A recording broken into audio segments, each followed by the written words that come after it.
CNN 속보입니다. 미 해군 에이브러햄 링컨 항모 전단이 이란 해역 12시간 거리에 도착했습니다. 구축함 5척과 전투기 70대가 함께 이동 중입니다. 국제사회는 제3차 세계대전이 임박해다며 우려의 목소리를 내고 있습니다. 이란은 붕괴 직전입니다. 시위로 2,000명이 죽었고 이란 특권층은 튀르키예로 도망쳐 호화 파티를 즐기고 있었습니다. 이스라엘 전투기는 핵시설 폭격 준비를 마쳤고 호르무즈 해협 봉쇄로 세계 경제는 공황 직전입니다. 중국 3일 실패, 러시아 2일 실패, 유럽 1일 실패. 한국 특사단만이 테헤란에 홀로 남았습니다.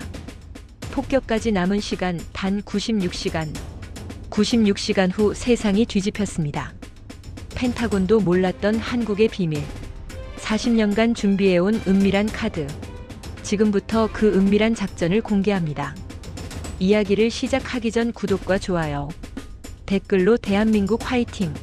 이라고 한국을 응원해주세요. 안녕하세요. 저는 미국 국방부 중동전략실 선임 분석관 마커스 스털링입니다. 2026년 1월 18일 새벽 5시 47분 펜타곤 지하 3층. 중동전략실 전쟁실에서 저는 커피를 한 모금 마시며 정면에 대형 스크린 3개를 응시하고 있었습니다.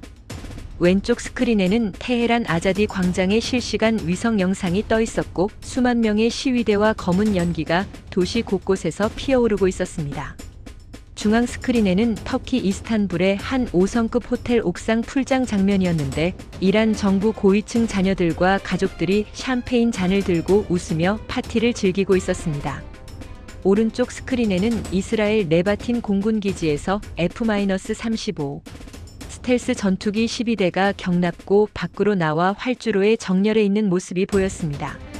33년간 이 일을 해왔지만 이런 조합은 처음이었습니다. 한 나라가 동시에 세 방향에서 무너지는 장면을요. 국민은 거리에서 죽어가고 지도층은 도망쳐서 파티하고 적국은 폭격 준비를 끝낸 상황. 제 옆에 서 있던 중동 분석팀 존스 대령이 중얼거렸습니다. 이란은 끝났어요. 스스로 무너지고 있습니다. 저는 고개를 끄덕였습니다. 그때 전쟁실 문이 열리며 CIA 중동국 브라이언 국장이 들어왔습니다. 손에 빨간 표지의 기밀 파일을 들고 있었죠. 그가 회의 테이블에 파일을 내려놓으며 말했습니다. 최신 정보 업데이트입니다. 이란 정부 핵심 인사 817명 중 489명의 가족이 국외 대피를 완료했습니다. 비율로는 60%죠. 터키 이스탄불의 237가구, 아랍에미리트 두바이의 184가구, 오만 무스카트의 68가구가 확인됐습니다. 저는 파일을 펼쳤습니다. 명단이 빼곡했습니다. 이란 외교부 차관, 국방부 차관보, 정보부 국장급 인사들의 이름이 줄줄이 나왔습니다. 브라이언 국장이 계속 설명했습니다. 어제 저녁부터 이란 정부 기능이 사실상 마비됐습니다. 강요 회의가 취소됐고 주요 부처 업무가 멈췄습니다. 현지 정보원 보고에 따르면 하메네이 최고 지도자 측근들도 가족 대피를 논의 중입니다. 저는 스크린을 다시 봤습니다. 이스탄불 호텔 풀장에서 한 젊은 여성이 웃으며 셀카를 찍고 있었습니다. 그녀의 아버지는 이란 혁명수비대 고위 장교였습니다. 테헤란에서는 시위대가 죽어가는데 딸은 터키에서 샴페인을 마시고 있었죠. 존스 대령이 중앙 스크린을 가리키며 말했습니다. 저 장면 SNS에 퍼지면 이란 국민들이 어떻게 반응할까요? 정부가 완전히 신뢰를 잃을 겁니다. 저는 동의했습니다. 이미 신뢰는 없었지만 이제는 배신감까지 더해질 거였습니다. 지켜야 할 사람들이 먼저 도망쳤다는 사실. 그보다 더 치명적인 배신은 없었습니다. 브라이언 국장이 다음 페이지를 넘기며 말을 이었습니다. 그리고 어제 이란 혁명수비대가 공식 발표를 했습니다. 현재 이란 시위의 배후에 미국을 포함한 적대국 정보기관 10곳이 있다고 주장했습니다. 구체적으로 CIA, 영국 MI6, 이스라엘 모사드, 사우디 정보부 등을 거론했습니다. 저는 브라이언을 봤습니다. 그의 표정은 무덤덤했습니다. 하지만 제 속은 불편했습니다. 사실 저는 알고 있었습니다. 작년 6월부터 CIA가 이란 내 반정부 단체에 자금을 지원하기 시작했다는 걸요. 민주화 지원이라는 명목이었지만 실제로는 정권 불안정화 작전이었습니다. 펜타곤 고위 브리핑에서 여러 번 언급됐던 내용이었죠. 물론 시위 자체는 이란 국민의 자발적 분노였습니다. 경제 파탄과 억압에 대한 분노요. 하지만 그 분노가 이렇게 빨리, 이렇게 조직적으로 확산된 데에는 외부 지원이 있었습니다. 제가 작년 9월에 본 CIA 내부 문서에는 이란 시위대가 사용하는 암호화, 메신저 앱 개발 지원 내역이 있었습니다. 정부 검열을 우회하는 기술이었죠. 또 11월 문서에는 시위 조직 훈련 프로그램 예산이 나왔습니다. 터키와 아랍에미리트에서 이란 활동가들을 훈련시킨다는 내용이었습니다. 당시에는 정권 압박용이라고 생각했습니다. 하지만 지금 이렇게 2,000명이 죽는 상황을 보니 찝찝했습니다. 설마 우리가 이걸 의도했을까? 아니, 의도하진 않았을 겁니다. 다만 통제를 잃은 거죠. 작은 불씨를 당기려 했는데 산불이 된 겁니다. 하지만 지금 그걸 인정할 수는 없었습니다. 이란 주장은 거짓말이라고 공식 부인하는 게 미국 정부 입장이었으니까요. 브라이언 국장이 말을 이었습니다. 백악관은 혁명수비대 주장을 터무니없는 거짓말이라고 반박했습니다. 우리는 이란 국민의 자유를 지지할 뿐 시위를 조종한 적 없다는 입장입니다. 저는 고개를 끄덕였습니다. 공식적으로는 그래야 했습니다. 하지만 마음 한편이 무거웠습니다. 존스 대령이 왼쪽 스크린의 테헤란 영상을 확대했습니다. 아자디 광장 남쪽에서 연기가 짙게 피어오르고 있었습니다. 어젯밤 혁명수비대가 실탄 사격을 했다는 보고가 있었습니다.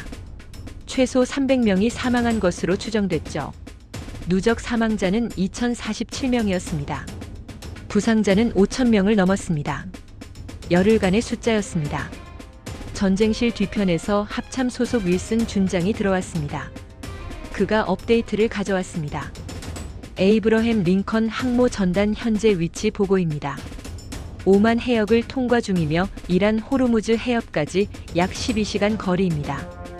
구축함 5척, 순양함 2척, 전투기 70대가 동행 중입니다. 저는 시계를 봤습니다.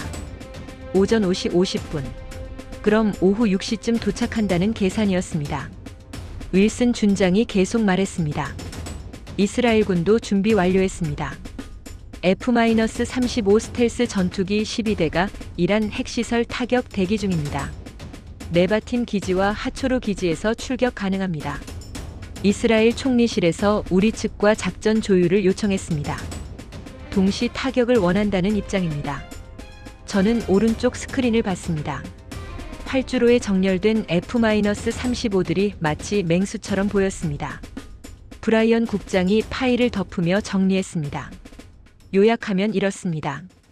이란 정부는 붕괴 직전이고 지도층은 도망쳤고 국민은 거리에서 죽어가고 있습니다. 12시간 후 우리 함대가 도착하고 이스라엘은 폭격 준비를 마쳤습니다. 호르무즈 해협이 봉쇄되면 세계 석유 공급의 20%가 차단됩니다. 유가는 배럴당 $200를 넘을 것으로 예상됩니다. 이란은 끝났습니다. 저는 스크린들을 다시 한번 쭉 훑어봤습니다. 왼쪽에 죽어가는 시위대, 중앙에 파티하는 특권층, 오른쪽에 대기 중인 전투기. 세 개의 화면이 하나의 결론을 말하고 있었습니다. 이란은 스스로 무너지고 있고 외부는 마지막 일격을 준비하고 있다는 것. 33년 경력으로 봤을 때 이란에게 남은 시간은 12시간이었습니다. 존스 대령이 조용히 말했습니다. 폭격만이 답인 것 같습니다. 저는 대답하지 않았습니다. 마음 한편이 여전히 불편했지만 현실적으로 다른 선택지가 보이지 않았습니다. 이란은 자업자득이라고 스스로를 설득했습니다. 하지만 그 설득은 완전하지 않았습니다. 오전 7시가 조금 넘어 브라이언 국장의 핸드폰이 울렸습니다. 그가 짧게 통화를 마치고 우리를 봤습니다. 중국 특사단이 방금 테헤란을 떠났답니다. 실패했습니다. 저는 놀라지 않았습니다. 예상했던 결과였으니까요. 하지만 속도는 예상보다 빨랐습니다.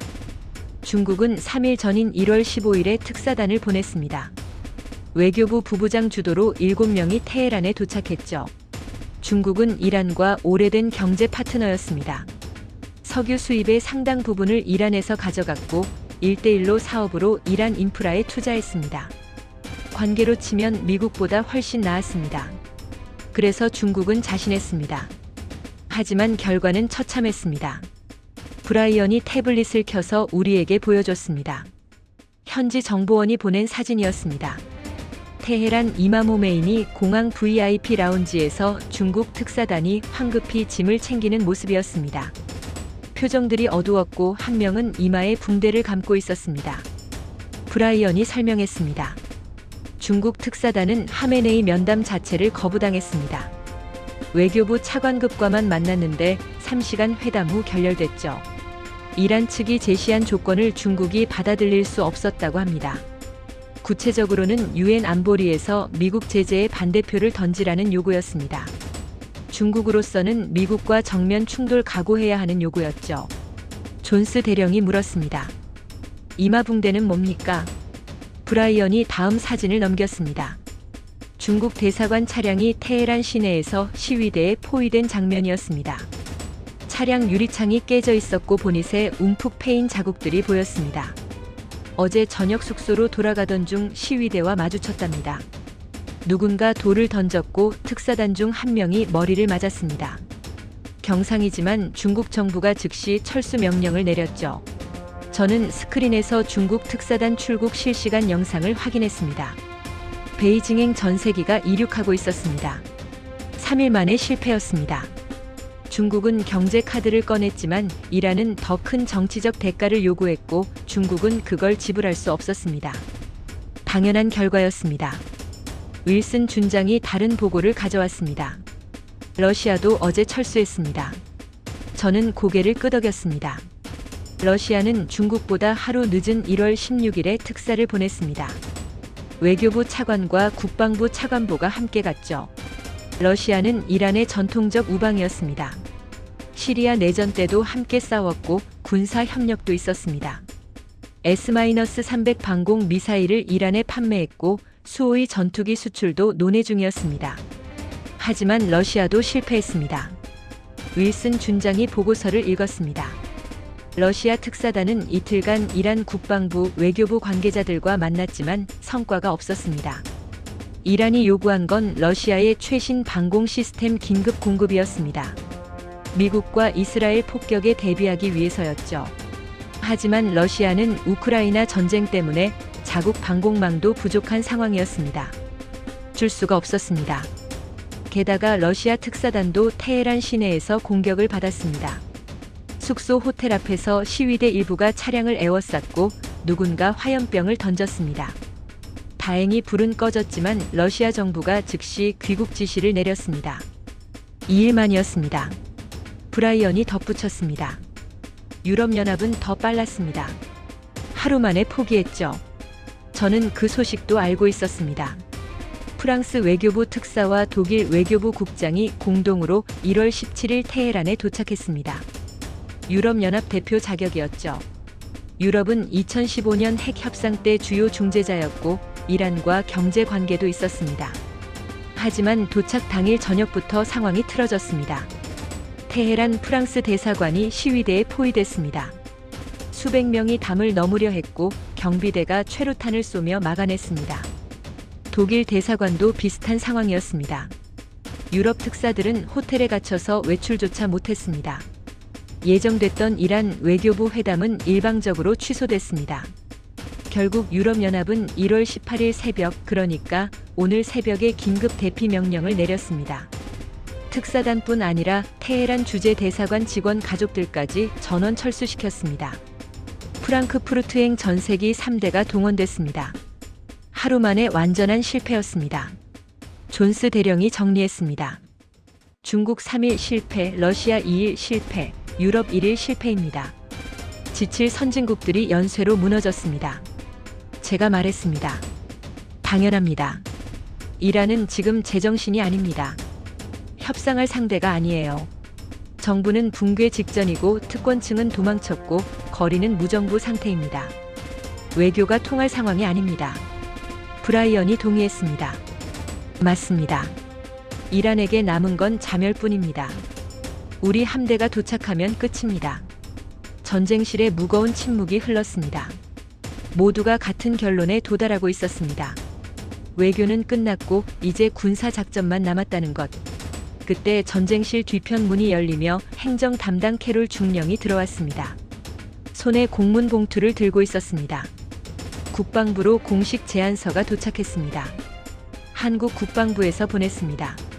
그녀가 봉투를 제 앞에 놓았습니다. 저는 봉투를 뜯었습니다. 제목이 보였습니다. 이란 사태 평화적 해결을 위한 한국의 중재 제안. 저는 첫 페이지를 읽기 시작했습니다. 한국 정부는 이란 사태의 평화적 해결을 위해 중재 의사를 밝힙니다. 한국은 이란과 40년 협력 관계를 유지해 왔으며 양국 간 신뢰를 바탕으로 대화를 주선할 수 있습니다. 한국 특사단을 테헤란에 파견하여 이란 정부 및 시위 대표와 협상하겠습니다. 저는 읽다가 멈췄습니다. 그리고 주변을 봤습니다. 존스 대령이 어이없다는 표정으로 저를 보고 있었습니다. 브라이언 국장은 피식 웃었습니다. 윌슨 준장은 고개를 저었습니다. 존스 대령이 먼저 말했습니다. 한국이요? 중국도 러시아도 유럽도 다 실패했는데 한국이 뭘 한다는 겁니까? 브라이언이 거들었습니다.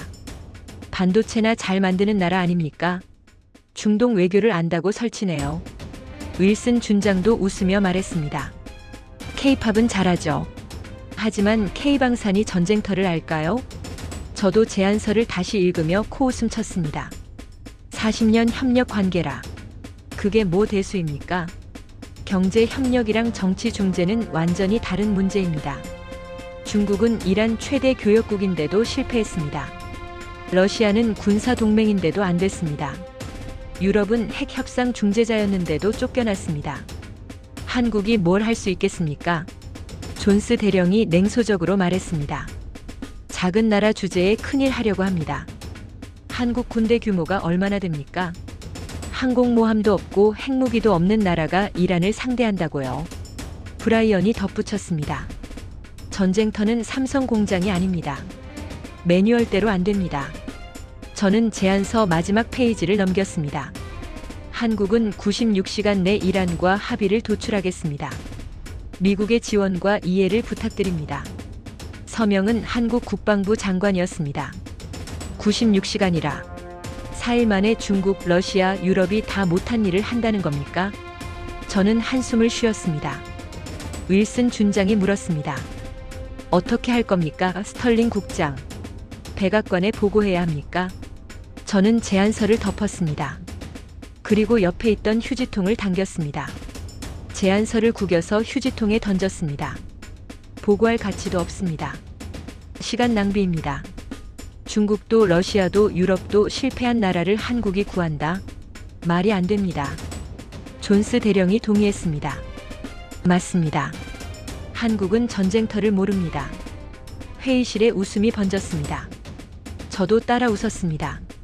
하지만 왜인지 마음 한편이 찝찝했습니다. 설명할 수 없는 불편함이었습니다. 브라이언이 시계를 보며 말했습니다. 항모 도착까지 11시간 남았습니다. 이란에게 남은 시간도 11시간입니다. 저는 고개를 끄덕였습니다. 한국 제안 같은 건 잊어버렸습니다. 지금 중요한 건 폭격 준비였으니까요. 오전 9시 정각 전쟁실 정면 스크린에 붉은색 타이머가 떴습니다. 96시간 0분 0초. 숫자가 거꾸로 돌아가기 시작했습니다.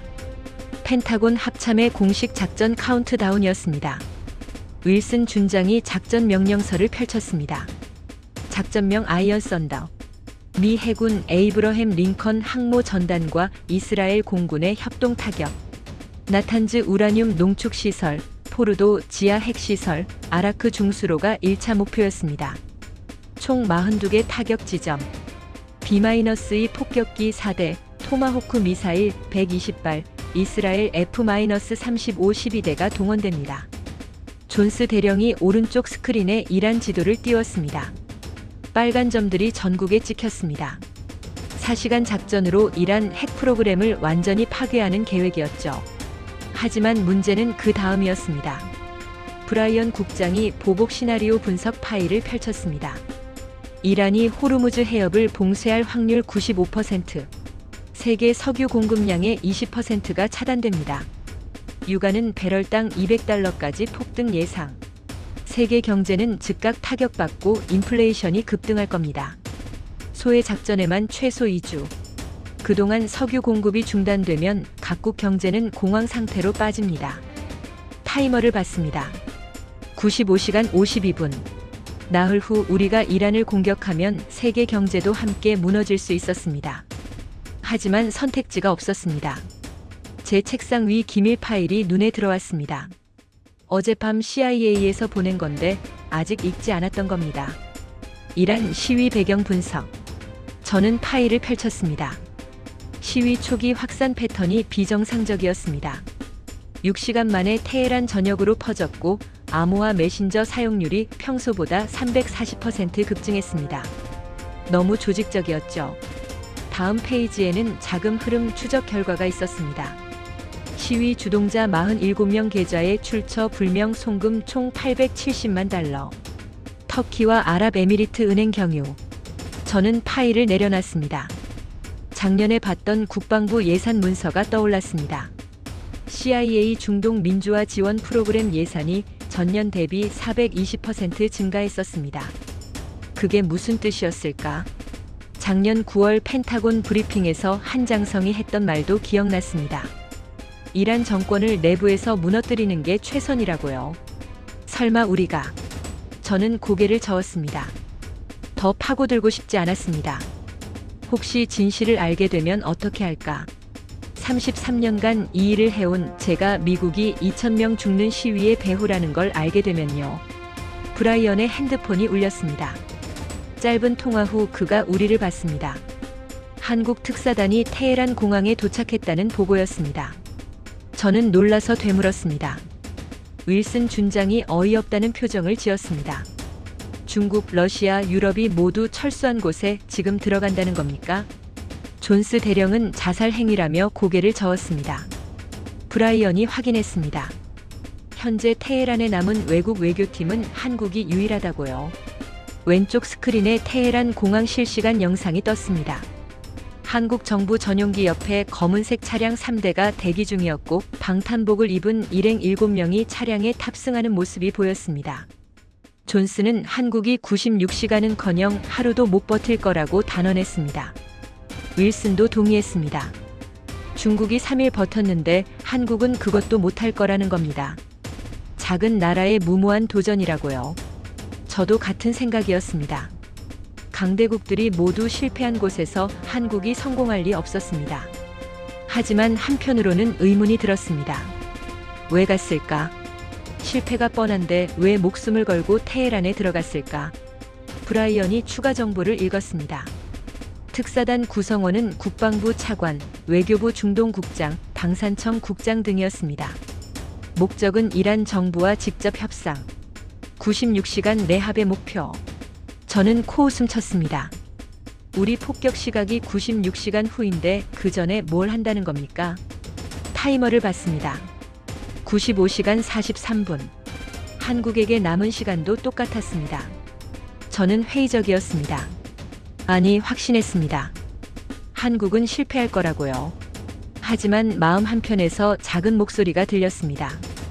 혹시 우리가 모르는 뭔가를 한국이 알고 있는 건 아닐까? 저는 그 목소리를 무시했습니다.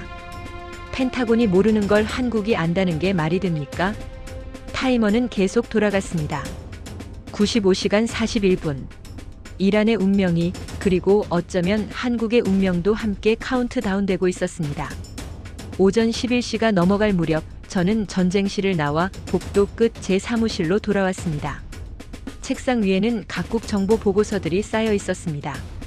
중국, 러시아, 유럽의 실패 분석 자료들이었죠. 그런데 그 사이에 낯선 파일 하나가 끼어 있었습니다. 표지를 봤습니다. 한국 중동 영향력 평가, 펜타곤 정보조사국 작성, 기밀 2급. 누가 제 책상에 올려놓은 건지 모르겠지만 타이밍이 묘했습니다. 한국 특사단이 테헤란에 막 도착한 시점이었으니까요. 저는 호기심 반, 비웃음 반으로 파일을 펼쳤습니다. 첫 페이지에 요약 수치가 나왔습니다. 한국 중동 방산 수출 누적액 174억 달러. 저는 눈을 크게 떴습니다. 174억이라고요. 이 정도였다니. 다음 장을 넘겼습니다. 세부 내역이 빼곡했습니다. 아랍에미리트 K9 자주포 35억 달러, 천국 미사일 방공체계 35억 달러, 폴란드 K9 수출 122억 달러, 천무 다연장 로켓 27억 달러, 사우디아라비아 방산 협력 패키지 87억 달러, 호주 K9 수출 8억 달러. 숫자들이 계속 이어졌습니다. 저는 의자에 등을 기댔습니다. 이 모든 걸 몰랐습니다. 아니, 개별적으로는 들어봤지만 전체 규모를 파악하지 못했습니다. 합치면 어마어마한 액수였습니다. 한국이 중동 방산 시장에서 이 정도 위치였다니. 다음 섹션은 더 흥미로웠습니다. 한국과 이란 경제 협력 역사. 1973년 시작. 당시 한국 건설 노동자들이 이란에 진출했습니다. 테헤란 지하철 고속도로 댐 건설. 1970년대와 80년대 한국은 이란 최대 건설 파트너 중 하나였습니다. 1990년대 들어서는 자동차 수출이 시작됐습니다. 현대와 기아가 이란 시장 점유율 1위를 차지했습니다. 2000년대에는 전자제품과 통신 장비까지 확대. 2010년까지 한국은 이란 4위 교역국이었습니다. 하지만 2010년 유엔 제재가 강화되면서 교역이 급감했습니다. 2018년 트럼프 1기 행정부가 핵 협상을 파기하고 제재를 재개하면서 거의 중단됐습니다. 여기까지는 아는 내용이었습니다. 그런데 다음 페이지가 중요했습니다. 제재 기간에도 한국은 이란과 인도적 교역을 유지했습니다. 의약품, 의료기기, 식량. 다른 나라들이 완전히 등 돌렸을 때 한국만은 최소한의 연결을 유지했다는 겁니다. 이란 사람들이 이걸 기억했다고 보고서는 분석했습니다. 다음 장을 넘겼습니다. 제목이 눈에 들어왔습니다. 한국의 독특한 포지션. 보고서는 이렇게 정리했습니다. 한국은 미국의 동맹국이지만 이란과도 대화 채널이 있습니다. 사우디와 친하지만 이란과도 원수 관계가 아닙니다. 이스라엘과 협력하지만 팔레스타인도 지지합니다. 중동의 모든 진영과 적당한 거리를 유지하면서 모두와 대화할 수 있는 위치. 미국은 이란의 적이었고 사우디는 이란의 라이벌이었고 이스라엘은 이란의 숙적이었습니다. 하지만 한국은 누구의 적도 아니었습니다. 저는 보고서를 읽으며 뭔가 이해가 되기 시작했습니다. 한국의 자신감이 어디서 나왔는지 50년간 관계를 쌓았고 신뢰를 만들었다는 거였습니다. 하지만 여전히 회의적이었습니다. 그래봤자 경제 협력 아닙니까? 정치 중재는 다른 문제였습니다. 마지막 섹션을 펼쳤습니다. 이란 군사력 분석 중 한국 관련 부분이었습니다. 그리고 저는 경악했습니다. 이란 혁명 수비대 보유 장비 중 한국산 부품 비중 추정 40%. 레이더 시스템, 통신 장비, 일부 방공 시스템에 한국 기술이 들어갔습니다. 공식 수출은 아니었지만 제3국 경유 또는 기술 이전 방식으로 유입됐다는 분석이었습니다. 구체적으로는 1990년대 한국이 이란에 수출한 통신 장비가 지금도 혁명수비대 지휘 체계의 핵심이었습니다. 2000년대 초 이란이 독자 개발했다는 방공 레이더도 한국 기술 기반이었습니다. 부품 호환성까지 유지되고 있었죠. 저는 보고서를 내려놨습니다. 이란 군대가 한국 부품으로 돌아간다는 얘기였습니다. 40%라니. 거의 절반 아닙니까? 이건 단순한 경제 협력이 아니었습니다. 이란의 생존과 직결된 문제였습니다. 만약 한국이 이란에게 이렇게 제안하면 어떻게 될까? 앞으로도 부품 공급을 계속하겠다. 기술 지원도 하겠다. 대신 시위대를 풀어주고 개혁을 시작하라고. 이란으로서는 거부하기 어려운 제안 아닐까? 하지만 저는 여전히 고개를 저었습니다. 너무 낙관적인 분석입니다. 이란은 지금 붕괴 직전입니다. 하메네이는 생존을 걱정하고 있습니다. 부품 공급 따위로 설득될 상황이 아니에요. 게다가 특권층은 이미 도망쳤습니다. 정부 자체가 기능을 못하는데 누구랑 협상한다는 겁니까? 제 핸드폰이 울렸습니다. 전쟁실에서 긴급 호출이었습니다. 저는 보고서를 챙겨 들고 복도로 나갔습니다. 뭔가 상황이 생긴 모양이었습니다. 전쟁실에 돌아오니 분위기가 달라져 있었습니다. 브라이언, 존스, 윌슨이 모두 중앙 스크린을 응시하고 있었습니다. 화면에는 테헤란 시내 실시간 영상이 떠 있었습니다. 한국 특사단 차량 3대가 시내를 통과하는 장면이었습니다. 존스가 저를 보며 상황을 설명했습니다. 한국 차량들이 방금 공항을 출발해서 시내로 진입했다는 겁니다. 목적지는 이란 외교부로 추정된다고요. 하지만 경로상 시위대 집결 지역을 통과해야 했습니다. 화면 속 차량들이 좁은 골목을 지나가고 있었습니다. 양쪽에 사람들이 모여 있었습니다. 일부는 차량을 향해 손을 흔들었고 일부는 적대적인 시선을 보냈습니다. 긴장감이 흘렀습니다. 윌슨이 중얼거렸습니다. 저기서 공격받으면 끝입니다. 브라이언도 동의했습니다. 중국 차량도 저렇게 당했다고요. 저는 화면을 뚫어지게 봤습니다. 한국 차량들은 속도를 줄이지 않고 계속 전진했습니다.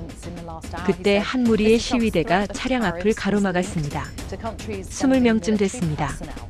차량이 멈췄습니다. 제 심장이 빨리 뛰었습니다. 시작됐구나. 한국도 결국 같은 운명이구나. 하지만 예상과 다른 일이 벌어졌습니다. 시위대 중 한 명이 차량에 다가가더니 손을 흔들었습니다. 환영하는 제스처였습니다. 다른 사람들도 길을 비켜줬습니다. 차량이 다시 출발했습니다. 존스가 놀라서 물었습니다. 저게 뭡니까? 왜 공격 안 합니까? 브라이언도 이해가 안 된다는 표정이었습니다. 중국이랑 러시아는 바로 공격받았는데요. 저도 같은 생각이었습니다. 타이머를 봤습니다. 93시간 12분. 한국 특사단이 테헤란에 도착한 지 2시간이 지났습니다. 아직 공격받지 않았습니다. 아직 철수하지 않았습니다. 오히려 이란 외교부를 향해 가고 있었습니다. 뭔가 우리가 모르는 게 있었습니다. 한국이 가진 카드가 우리 예상보다 강했습니다. 40년 관계, 40% 부품 비중, 제재 중에도 유지한 인도적 교역. 이게 단순한 경제 협력이 아니었습니다. 이란 사람들이 한국을 다르게 보고 있었습니다. 하지만 저는 여전히 확신하지 못했습니다.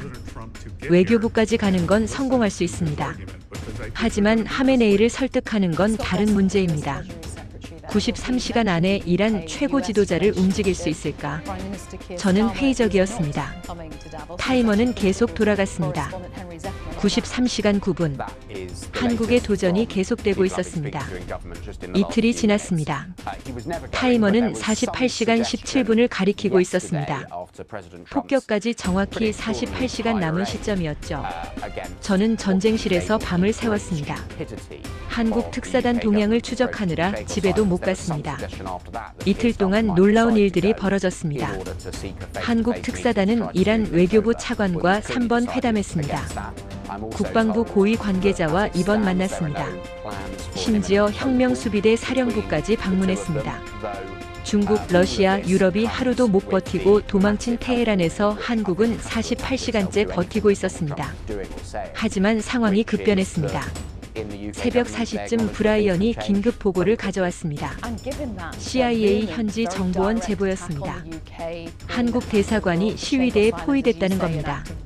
수백 명이 담장 밖에 모여들었고 일부는 돌을 던지기 시작했다고요. 왼쪽 스크린에 실시간 영상이 떴습니다. 테헤란 한국 대사관 정문이었습니다. 군중이 에워싸고 있었고 누군가 화염병을 던졌습니다. 담장에 불이 붙었다가 꺼졌습니다.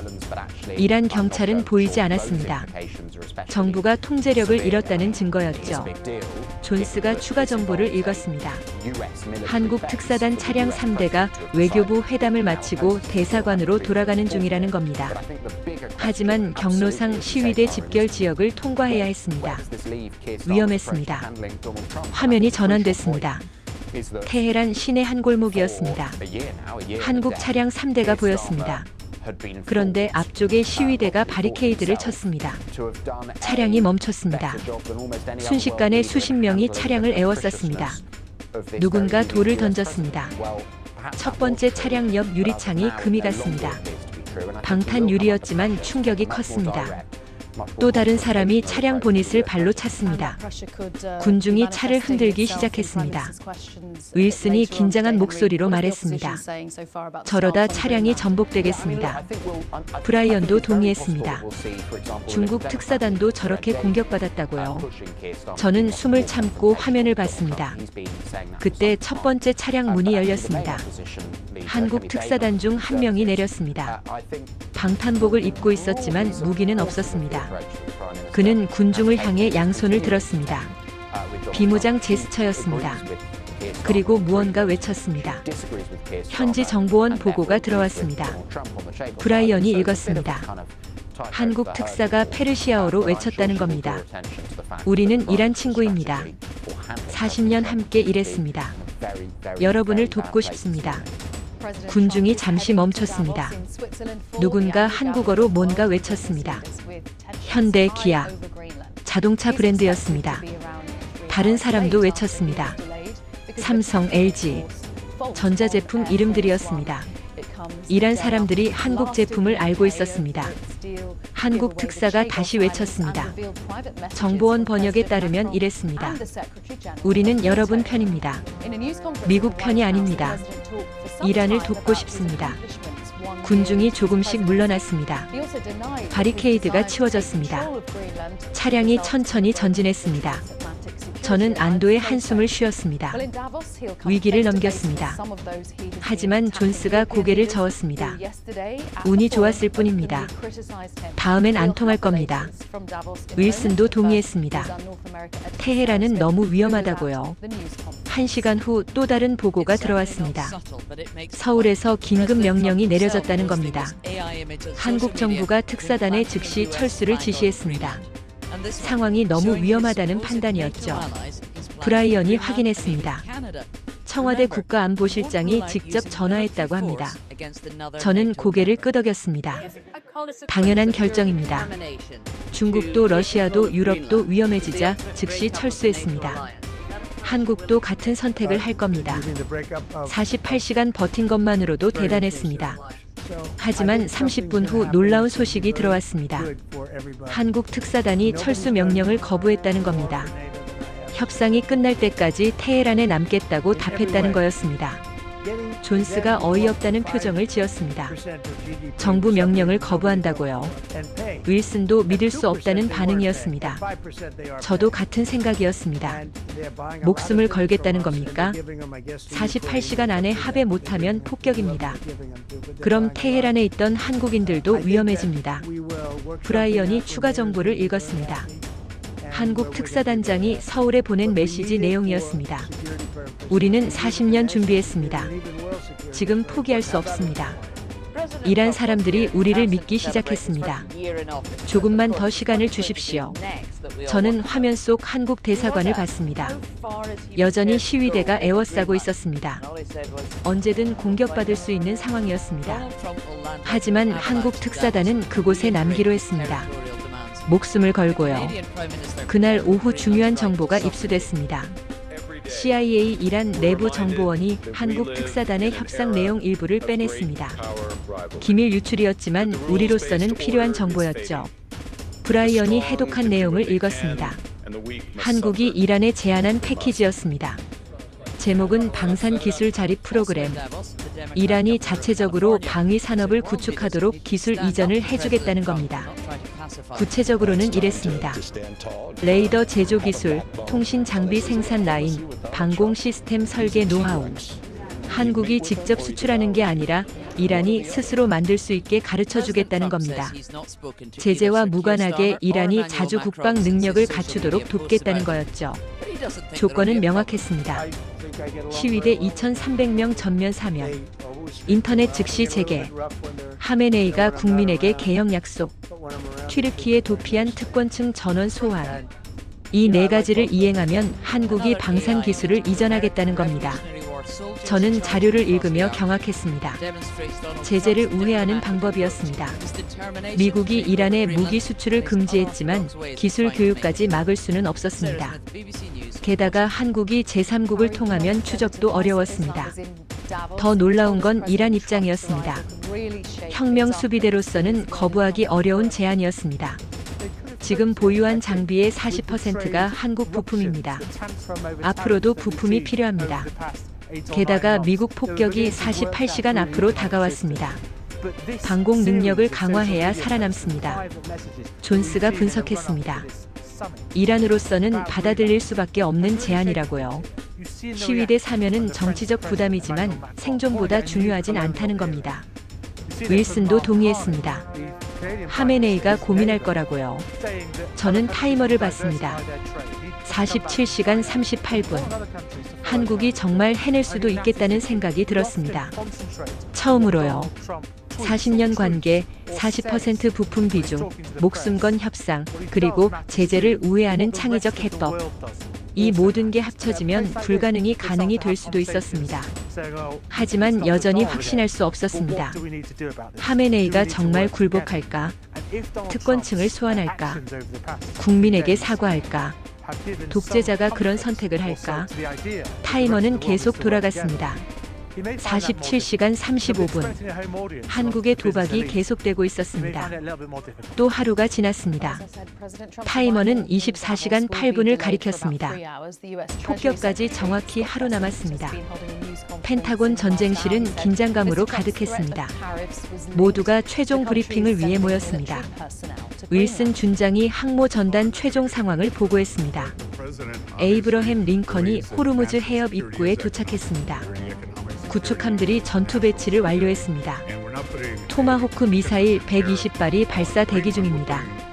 24시간 후 발사 명령만 떨어지면 됩니다. 존스 대령이 이스라엘 공군 상황을 업데이트했습니다. F-35 스텔스 전투기 12대가 네바틴 기지 활주로에 정렬했습니다. 조종사들이 탑승 대기 중입니다. 이륙 후 3시간이면 이란 핵시설 상공 도달 가능합니다. 브라이언 국장이 이란 내부 상황을 보고했습니다. 더 악화됐습니다. 시위 사망자가 2,400명을 넘어섰습니다. 호르무즈 해협에서 이란 혁명수비대 군함 8척이 기뢰 부설 준비 중입니다. 미국 함대가 공격하면 즉시 해협을 봉쇄하겠다는 겁니다. 저는 중앙 스크린을 봤습니다. 붉은색 타이머가 거꾸로 돌아갔습니다.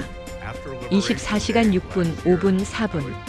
내일 이맘때면 이란 전역에서 폭발이 일어날 겁니다. 핵시설이 파괴되고 군사기지가 무너질 겁니다. 그리고 호르무즈가 막히면 세계 경제가 흔들릴 겁니다. 윌슨이 물었습니다. 한국 특사단은 어떻게 됐습니까? 브라이언이 답했습니다. 여전히 테헤란에 있습니다. 72시간째입니다. 어젯밤 하메네이 최측근과 마지막 회담을 했다는 정보가 있습니다. 존스가 비웃었습니다. 24시간 남았는데 이제 와서 뭘 한다는 겁니까? 너무 늦었습니다. 저도 동의했습니다. 한국이 72시간 동안 버틴 건 대단했지만 결국 실패한 겁니다. 하메네이는 움직이지 않았습니다. 타이머를 봤습니다. 24시간 2분. 이제 정말 끝났습니다. 한국의 도전도 외교적 해법도 모든 게 끝났습니다. 24시간 후면 전쟁입니다. 그때 전쟁실 뒤편 문이 열렸습니다. 행정 담당 캐롤 중령이 황급히 들어왔습니다. 얼굴이 상기돼 있었습니다. 긴급 전화입니다. 한국 국방부 연락관입니다. 즉시 받으셔야 합니다. 저는 헤드셋을 썼습니다. 연결음이 들렸습니다. 그리고 한국 측 목소리가 들렸습니다. 급했습니다. 흥분돼 있었습니다. 스털링 국장님, 하메네이가 결정했습니다. 제 심장이 뛰었습니다. 뭐라고요? 뭘 결정했습니까? 한국 측이 답했습니다. 시위대 2,300명 전면 사면입니다. 지금 당장 발표합니다. 인터넷도 즉시 재개합니다. 특권층 소환 명령도 내렸습니다. 튀르키예에서 전부 돌아오라고 했습니다. 저는 헤드셋을 떨어뜨렸습니다. 손이 떨렸습니다. 주변을 봤습니다. 브라이언, 존스, 윌슨이 모두 저를 보고 있었습니다. 뭔가 큰일이 났다는 걸 눈치챘습니다. 저는 겨우 정신을 차리고 물었습니다. 확실합니까? 하메네이가 정말 사면을 발표합니까? 한국 측이 확인했습니다. 네, 30분 후 이란 국영 TV에서 하메네이 긴급 성명이 나갑니다. 직접 발표합니다. 브라이언이 다가와 물었습니다. 무슨 일입니까?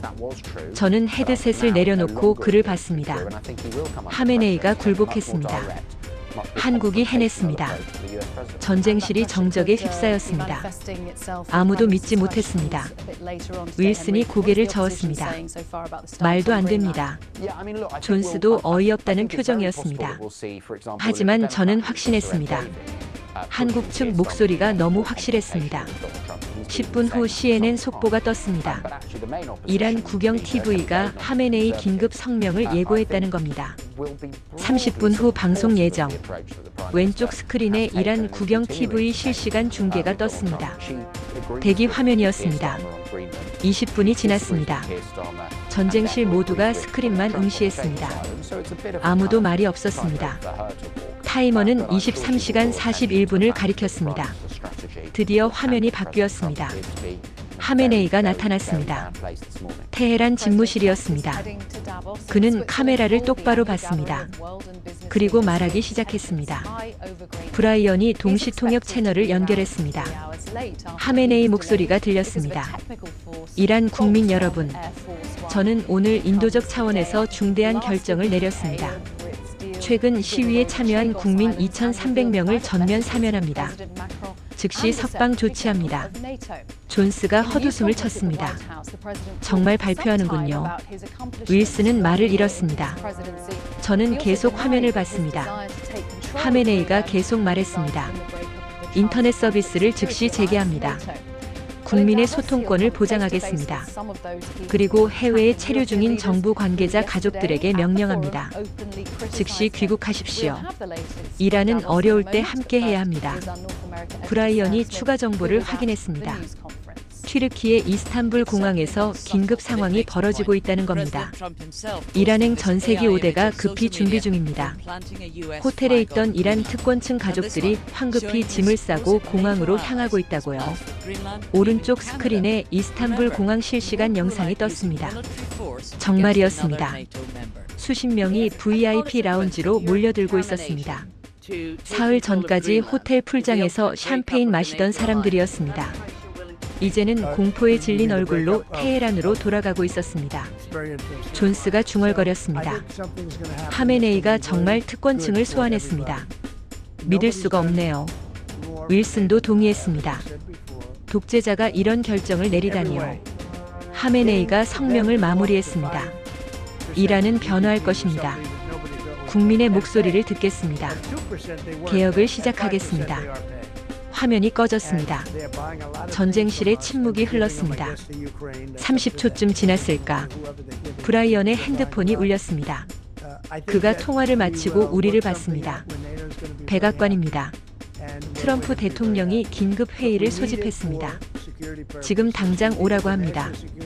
저는 타이머를 봤습니다. 23시간 28분. 한국이 해냈습니다.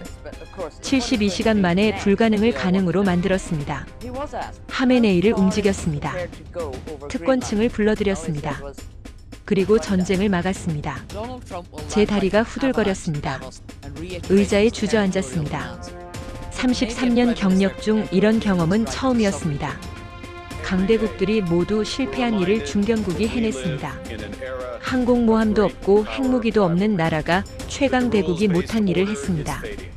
어떻게 가능했을까? 40년 관계였습니다. 50년 신뢰였습니다. 목숨 건 협상이었습니다. 그리고 제재를 우회하는 창의적 해법이었습니다. 이 모든 게 합쳐져서 기적을 만들었습니다. 존스가 조용히 말했습니다. 우리가 틀렸습니다. 한국을 무시한 게 실수였습니다. 윌슨도 동의했습니다. 작은 나라라고 무시했는데 우리보다 훨씬 강했습니다. 저는 고개를 끄덕였습니다. 타이머를 다시 봤습니다. 23시간 25분. 이제 이 카운트다운이 의미가 없어졌습니다. 폭격은 없을 겁니다. 전쟁도 없을 겁니다. 한국이 막았으니까요. 백악관까지 차로 15분이 걸렸습니다. 저는 브라이언, 존스, 윌슨과 함께 급히 이동했습니다. 차 안에서 타이머를 확인했습니다. 23시간 9분. 하메네이 발표 후 20분이 지났습니다. 백악관 상황실에 도착하니 이미 주요 인사들이 모여 있었습니다. 국가안보보좌관, 국무장관, 합참의장, 그리고 트럼프 대통령이 테이블 중앙에 앉아 있었습니다. 표정이 복잡했습니다. 국가안보보좌관이 회의를 시작했습니다. 30분 전 이란 하메네이가 긴급 성명을 발표했습니다. 시위대 2,300명 전면 사면, 인터넷 재개, 특권층 소환입니다. 한국 특사단이 72시간 협상 끝에 이끌어낸 결과입니다. 트럼프가 저를 봤습니다. 스털링, 이게 확실한 거야? 정말 하메네이가 굴복한 거야? 저는 고개를 끄덕였습니다. 네, 대통령님. 이란 국영 TV에서 직접 발표했습니다. 튀르키예에서 특권층이 지금 귀국 중입니다. 확실합니다. 합참의장이 끼어들었습니다. 대통령님, 작전을 중단해야 합니다. 이란이 양보했습니다. 우리가 폭격하면 국제 여론이 악화됩니다.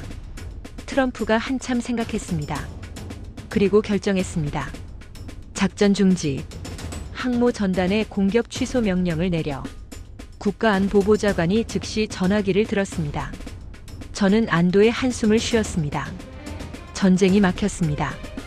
그때 트럼프의 집무실 전화가 울렸습니다. 비서가 급히 들어왔습니다. 이스라엘 총리입니다. 긴급 통화 요청입니다. 트럼프가 스피커폰으로 받았습니다. 이스라엘 총리 목소리가 들렸습니다. 트럼프 대통령, 이란 발표를 받습니다. 정말입니까? 한국이 하메네이를 설득했습니까? 트럼프가 답했습니다. 맞아. 72시간 만에 해냈어. 우리도 놀랐어. 총리가 잠시 침묵했습니다. 그리고 말했습니다. 그럼 우리 공격도 중지해야겠군요. F-35대기 명령을 취소하겠습니다. 한국이 정말 놀라운 일을 했습니다. 통화가 끊겼습니다. 국무장관이 추가 보고를 했습니다. 호르무즈 해협 상황입니다. 이란 혁명수비대 군함들이 기뢰 부서를 중단했습니다. 봉쇄 계획을 철회했다는 정보입니다. 해협이 정상화되고 있습니다. 저는 타이머를 봤습니다. 22시간 54분. 폭격까지 23시간도 안 남은 시점에 모든 게 바뀌었습니다. 전쟁 직전에서 평화로 전환됐습니다. 한국이 해냈습니다. 트럼프가 말했습니다. 솔직히 놀랐어. 한국이 이 정도일 줄 몰랐어. 중국도 러시아도 못한 일을 했잖아. 어떻게 한 거야? 국가안보보좌관이 답했습니다. 40년 관계입니다. 한국은 이란과 1970년대부터 협력했습니다. 신뢰가 있었습니다. 합참의장이 덧붙였습니다. 방산 협력도 컸습니다. 이란 군 장비의 40%가 한국 부품입니다. 한국이 기술 이전을 제안했고 이란이 받아들였습니다. 트럼프가 고개를 끄덕였습니다. 똑똑하네. 제재를 우회했어. 회의가 끝나고 저는 펜타곤으로 돌아왔습니다. 전쟁실에 들어서니 분위기가 완전히 바뀌어 있었습니다. 긴장감이 사라졌습니다. 중앙 스크린의 타이머가 여전히 돌아가고 있었지만 이제는 의미가 없었습니다. 브라이언이 최신 정보를 업데이트했습니다. CNN 속보가 나갔습니다. 이란 전면 사면 발표. 인터넷 재개. 한국 중재로 위기 해결. 세계 언론이 일제히 보도하기 시작했습니다. 왼쪽 스크린에 테헤란 실시간 영상이 떴습니다. 거리에 사람들이 나와 환호하고 있었습니다. 인터넷이 다시 켜졌습니다. SNS에 글들이 올라오기 시작했습니다. 한국에 감사한다는 메시지들이었습니다. 오른쪽 스크린에는 이스탄불 공항 영상이 떴습니다. 이란행 전세기 첫 번째 비행기가 이륙했습니다. 특권층 가족들이 테헤란으로 돌아가고 있었습니다. 사흘 전까지 파티하던 사람들이 이제는 겁에 질려 귀국하는 중이었습니다. 존스가 경제 뉴스를 확인했습니다. 국제 유가가 급락하고 있습니다. 배럴당 12달러 떨어졌습니다. 호르무즈 봉쇄 우려가 사라지자 시장이 안도했습니다. 세계 경제 위기가 모면됐습니다. 윌슨이 조용히 말했습니다. 한국이 세계를 구했습니다. 전쟁도 막았고 경제 위기도 막았습니다. 우리가 30년 못한 일을 72시간 만에 했습니다. 저는 고개를 끄덕였습니다. 타이머를 봤습니다. 22시간 18분. 원래 계획이었다면 내일 이맘때 폭격이 시작될 예정이었습니다. 하지만 이제는 그럴 일이 없었습니다. 한국이 막았으니까요. 제 핸드폰이 울렸습니다. 한국 국방부 연락관이었습니다. 저는 전화를 받았습니다. 연락관이 말했습니다. 스털링 국장님 감사합니다. 미국이 우리를 믿어줘서 가능했습니다. 저는 씁쓸하게 웃었습니다. 믿어줬다고요? 처음엔 비웃었습니다. 제안서를 휴지통에 버렸습니다. 당신들이 실패할 거라고 확신했습니다. 하지만 당신들이 해냈습니다. 우리 예상을 완전히 뒤엎었습니다. 연락관이 답했습니다. 괜찮습니다. 많은 분들이 그렇게 생각하셨습니다. 하지만 국장님은 달랐습니다. 회의적이었지만 끝까지 지켜봐 주셨습니다. 그게 중요했습니다. 저는 아무 말도 하지 못했습니다. 전화를 끊고 저는 창밖을 봤습니다. 워싱턴 DC의 야경이 평화롭게 빛나고 있었습니다. 지구 반대편 이란에서는 2,300명이 감옥에서 나오고 있었습니다. 특권층들이 도망친 나라로 돌아가고 있었습니다. 그리고 전쟁이 사라졌습니다. 한국이 해냈습니다. 96시간 만에 세계를 바꿨습니다. 항공모함도 없이 핵무기도 없이 오직 40년 신뢰로 강대국들이 못한 일을 했습니다. 저는 조용히 중얼거렸습니다. 우리는 항공모함을 보냈지만 한국은 신뢰를 보냈구나. 어느 쪽이 더 강했을까? 이번에는 신뢰가 이겼습니다. 96시간 만에요. 타이머를 마지막으로 봤습니다. 22시간 3분. 이 숫자는 이제 전쟁 카운트다운이 아니었습니다. 한국이 만든 기적의 시간이었습니다. 3일이 지났습니다. 펜타곤 전쟁실은 평온을 되찾았습니다. 중앙 스크린의 붉은 타이머는 꺼져 있었습니다. 더 이상 카운트다운할 필요가 없었으니까요. 아침 8시쯤 제 책상에 두꺼운 봉투가 도착했습니다. 발신인은 한국 방산청이었습니다. 저는 봉투를 뜯었습니다. 표지에 제목이 있었습니다. 이란 재건 방산 협력 로드맵. 부제는 40년 신뢰의 결실이었습니다. 첫 페이지를 펼쳤습니다. 타임라인이 나왔습니다. 1973년 한국 건설 노동자들이 이란 사막에서 도로를 깔았습니다. 1980년대 테헤란 지하철을 건설했습니다. 1990년대 자동차를 수출했습니다. 2000년대 통신 장비를 공급했습니다. 2010년 제재 시작 후에도 의약품과 식량 교역을 유지했습니다. 매 시기마다 약속을 지켰습니다.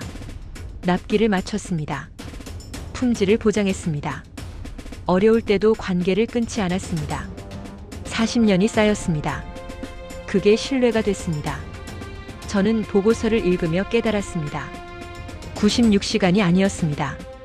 한국은 40년을 준비했습니다. 72시간 협상은 그 준비의 결실이었을 뿐입니다.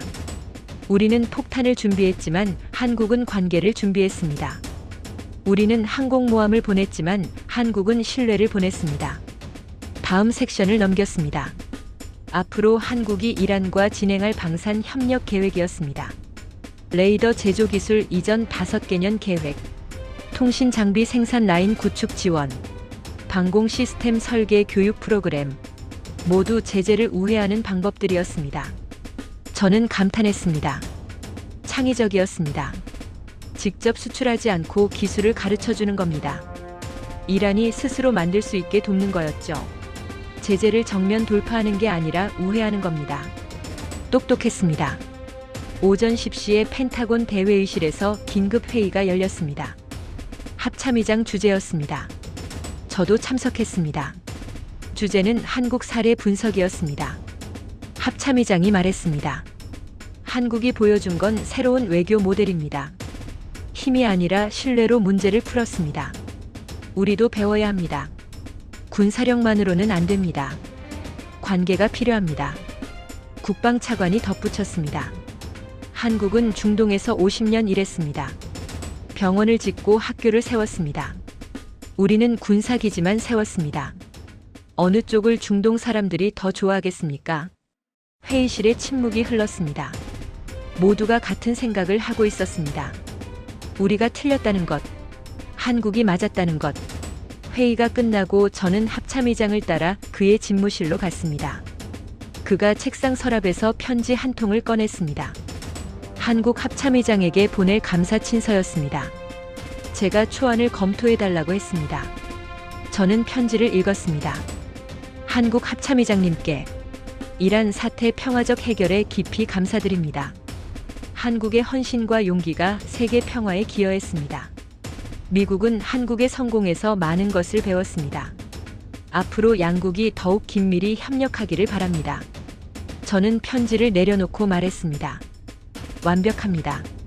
합참의장이 서명했습니다. 그리고 저를 봤습니다. 스털링, 자네가 한국 측에 전달해주게. 직접 사과도 하고.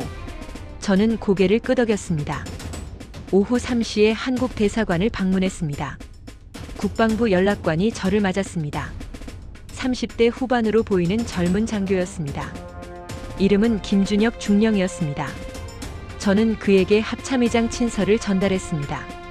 김중령이 편지를 읽고 고개를 숙였습니다. 감사합니다. 저는 잠시 망설이다가 말했습니다. 김중령, 제가 사과할 게 있습니다. 3일 전 한국 제안서를 휴지통에 버린 사람이 저였습니다. 당신들이 실패할 거라고 확신했습니다. 죄송합니다. 김중령이 미소 지었습니다. 괜찮습니다. 많은 분들이 그렇게 생각하셨습니다. 저희도 이해합니다. 저는 고개를 저었습니다. 아닙니다. 변명의 여지가 없습니다. 우리가 한국을 무시했습니다. 작은 나라라고 깔봤습니다. 김중령이 조용히 말했습니다. 국장님, 저희는 특별한 일 안 했습니다. 그냥 친구를 도왔을 뿐입니다. 40년 함께 일한 친구가 어려울 때 손 내밀었을 뿐입니다. 당연한 거 아닙니까? 저는 그의 말을 듣고 가슴이 뭉클했습니다. 당연한 일이라고 했습니다. 목숨 걸고 테헤란에 남아서 96시간 동안 협상한 게 당연한 일이라고요. 하지만 그에게는 정말 당연했던 모양입니다. 친구니까요. 저는 창밖을 봤습니다. 그리고 조심스럽게 물었습니다. 김중령, 한 가지만 물어도 될까요? 솔직히 답해 주십시오. 한국은 알고 있었습니까? 미국이 이란 시위 배후에 개입했다는 걸요. 김중령이 잠시 침묵했습니다. 그리고 답했습니다. 저희는 누가 배후인지 관심 없었습니다. 중요한 건 2,000명이 죽어가고 있다는 사실이었습니다. 그걸 막아야 했습니다. 그게 전부였습니다.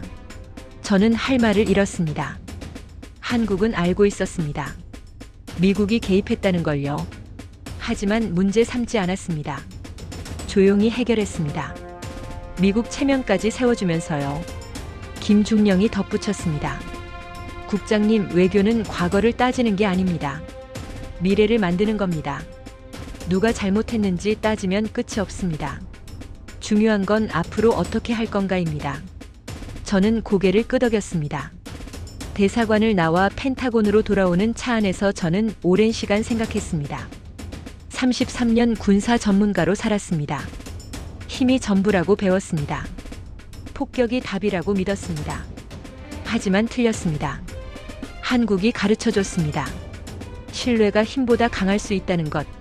40년 관계가 항공모함보다 유용할 수 있다는 것. 친구가 적보다 많은 일을 할 수 있다는 것. 96시간 동안 한국은 제게 진짜 외교를 가르쳐줬습니다. 저녁 무렵 사무실로 돌아와 저는 노트를 펼쳤습니다. 그리고 적었습니다. 한국에게서 배운 것들. 첫째, 외교는 마라톤이다. 단거리가 아니다. 둘째, 신뢰는 하루아침에 안 만들어진다. 수십 년 쌓아야 한다. 셋째, 약속을 지키는 게 최고의 외교다. 넷째, 힘보다 관계가 중요하다. 다섯째, 친구는 적보다 강하다. 이게 제가 한국에게서 배운 교훈이었습니다. 33년 만에 처음 깨달은 진실이었습니다. 창밖을 봤습니다. 워싱턴 DC의 야경이 평화롭게 빛나고 있었습니다. 지구 반대편 이란에서는 석방된 2,300명이 가족과 재회하고 있을 겁니다. 한국 덕분에요. 저는 마지막으로 중얼거렸습니다. 우리는 이란을 적으로 봤지만 한국은 40년 파트너로 봤습니다. 우리는 폭탄으로 부수려 했지만 한국은 신뢰로 살렸습니다. 우리가 만든 문제까지 조용히 덮어주면서요. 이게 진짜 외교였습니다. 33년 군사 전문가로 살았지만 96시간 동안 한국에게 배웠습니다. 신뢰가 힘보다 강하다는 것을요. 이 이야기의 주인공은 한국이 아닙니다. 40년간 약속을 지킨 모든 사람들입니다.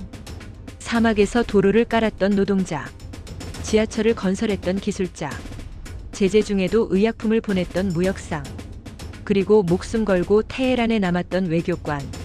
그들의 40년이 96시간의 기적을 만들었습니다. 오늘의 이야기는 여기까지입니다. 이 이야기에 공감하셨다면 구독과 좋아요로 응원해주세요. 더 많은 분들과 함께 나누고 싶습니다. 감사합니다.